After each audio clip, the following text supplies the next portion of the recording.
Русская народная сказка «Три медведя». Одна девочка ушла из дома в лес. В лесу она заблудилась и стала искать дорогу домой. Да не нашла, а пришла в лес к домику. Дверь была отворена.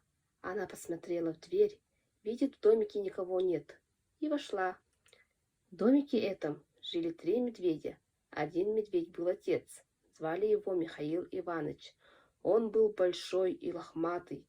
Другой была медведица, она была поменьше, и звали ее Настасья Петровна. Третий был маленький медвежонок, и звали его Мишутка. Медведей не было дома. Они ушли гулять по лесу.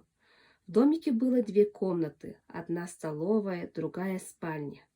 Девочка вошла в столовую и увидела на столе три чашки с похлебкой.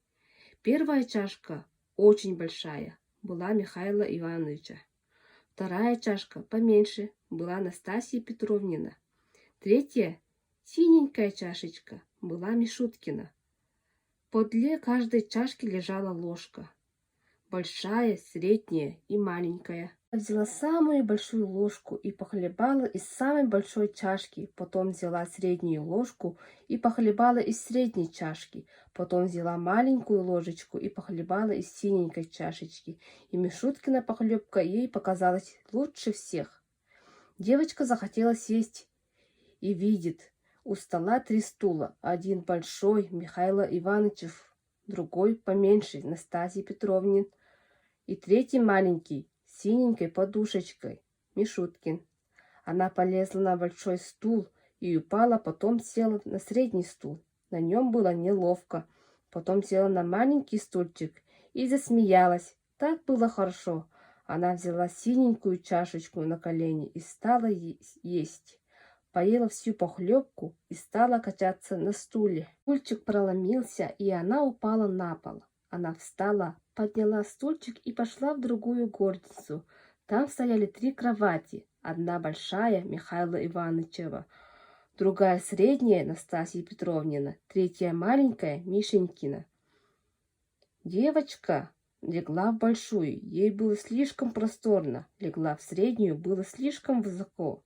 Легла в маленькую, кроватка пришлась ей как раз в пору, и она заснула. Медведи пришли домой голодные и захотели обедать. Большой медведь взял свою чашку, заглянул и заревел страшным голосом: «Кто хлебал в моей чашке?» Настасья Петровна посмотрела на свою чашку и зарычала не так громко: «Кто хлебал в моей чашке?» А Мишутка увидел свою пустую чашечку и запищал тонким голосом: «Кто хлебал в моей чашке и все выхлебал?» Михаил Иванович глянул на свой стул и зарычал страшным голосом: «Кто сидел на моем стуле?» и сдвинул его с места. Настасья Петровна взглянула на свой стул и зарычала не так громко: «Кто сидел на моем стуле?» и сдвинул его с места. Мишутка взглянул на свой сломанный стульчик и пропищал: «Кто сидел на моем стуле и сломал его?» Медведи пришли в другую горницу. «Кто ложился в мою постель и смял ее?» — заревел Михаил Иванович страшным голосом. «Кто ложился в мою постель и смял ее?» — зарычала Настасья Петровна не так громко. А Мишенька подставил скамеечку, полез в свою кроватку и запищал тонким голосом: «Кто ложился в мою постель?» И вдруг он увидел девочку и завизжал так, как будто его режут. «Вот она, держи, держи! Вот она, ай-яй-яй, держи!» Он хотел ее укусить. Девочка открыла глаза, увидела медведей и бросилась к окну. Окно было открыто, она выскочила в окно и убежала, и медведи не догнали ее.